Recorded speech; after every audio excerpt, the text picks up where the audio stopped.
29 майда Жалал Абад шаарында түрк тилдүү өлкөлөрдүн эл аралык фестивали болуп өттү. Иш-чарага президенттин Жалал Абад облусундагы ыйгарым укуктуу өкүлүнүн орун басары Урматбек Самаев, түрк тилдүү өлкөлөрдөн келген коноктору катышты. Кыргыз элинин улуттук маданиятын таанытууга санат фестивалынын орду жана таасири абдан зор.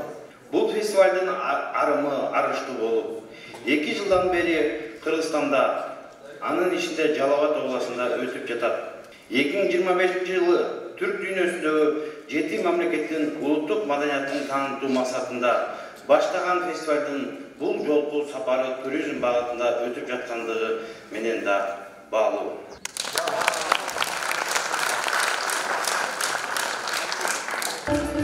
Аскер, Кыргызстан координатору, тренер, жазуучу. Быйыл 2025-жыл Жалал Абад түрк дүйнөсүнүн туризм борбору деп жарыяланганы маалым. Ага ылайык эл аралык санат фестивали 2-чи рет ушул аймакта өткөрүлүүдө. Саамалыкта 7 өлкөнүн башын бириктирген фестивалдын негиздөөчүлөрү, координаторлору, уюштуруучуларына президенттин Жалал Абад облусундагы ыйгарым укуктуу өкүлүнүн ардак грамоталары тапшырылды.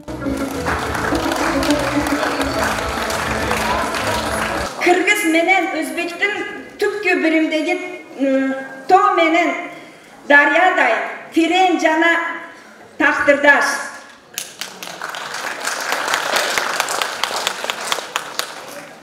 Биз чыгыштын кызыбыз, түрк дүйнөсүнүн боорукер энелерибиз, апаларыбыз, энелерибиз, evet. Tarihti жазан эрлер менен тең, аны сактаган аялдар да бар. Kurmancan Datka ошандай enelerden biridir.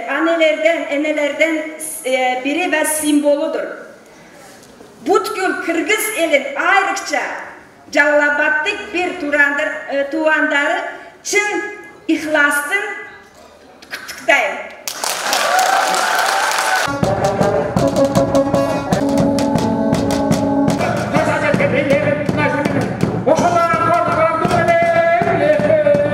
Эл аралык санат фестивалында улуттук аспаптардын коштоосунда манас айтылып, элдик таланттар ыр күйлөрүн тартуулашты. Ошондой эле 7 мамлекеттен келген ар кесиптин ээлери чыгармалар менен бөлүшүп, түрк элдерин даңазалашты.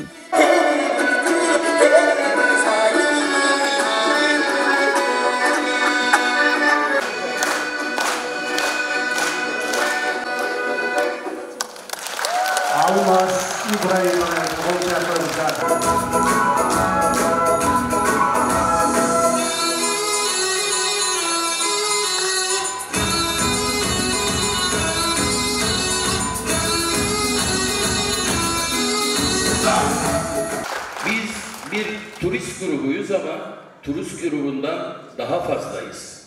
Biz özümüzü turist oyluyorduk ama yok. Bu жердегі turist емес ekenimizi gördük. Bir tuğan turbayımızla. Çünkü biz Türk kardeşleriniz'iz. Biz Türk bir tuğanları oluruz. Ben Manas destanını az önce dinlerken tüylerim diken diken oldu.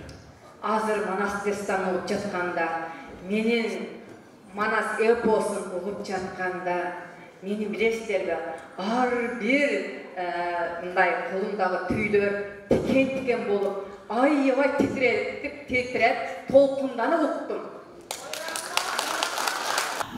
Бул өзү негизи мен 22-жылы ЮНЕСКОдо өткөн эл аралык санат фестивалына баргам.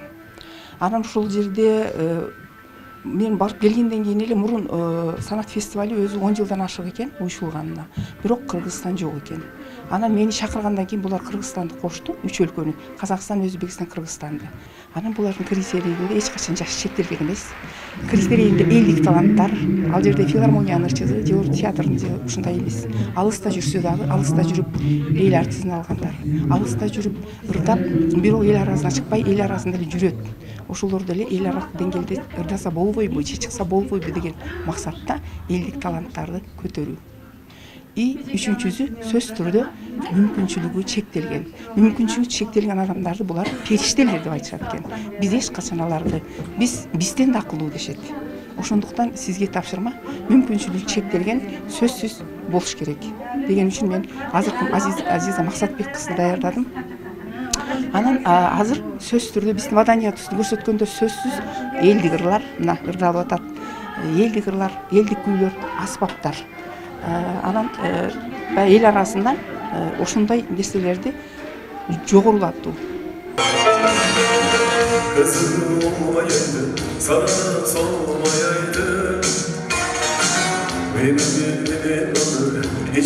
Эл аралык санат фестиваль жыл сайын түрк тилдүү өлкөлөрдө өтүп турат. Буга чейин Өзбекстанда уюштурулган, Кыргызстандан кийин Казакстанда улантылат. Асель Сыдыкова, Замирбек Тойчубаев, Регион телеканалы.